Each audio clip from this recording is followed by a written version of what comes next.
2008 Ford Focus. Of course, the door handle broke. I've got all the parts in.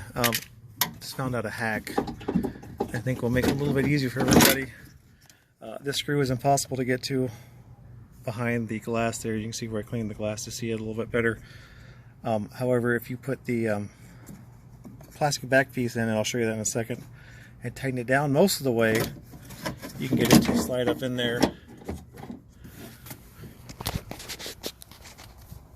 real easy like,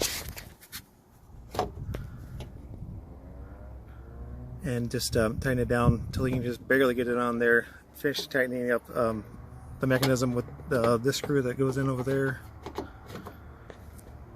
that you can get to easier, and call it good. So screw that reaching behind the glass bullshit. There's other videos on how to do the rest of this shit, but this will make it easier for the hard part. And when you're taking out the old one, since you're replacing it anyway, just grab this white piece with a pair of pliers, turn it left or right, snap it off. Here you go, not to unscrew that one either. You can just break it, save yourself some time and a lot of fucking frustration. So I just finished tightening it up, and then once that was snug, pushing it into place, you can see it's good to go. I just have to adjust this a tad and screw it into place. Screw going behind the glass and using a little tiny T20 bit to tighten that down. Tighten it up, get it snug, slide it into place, call it good.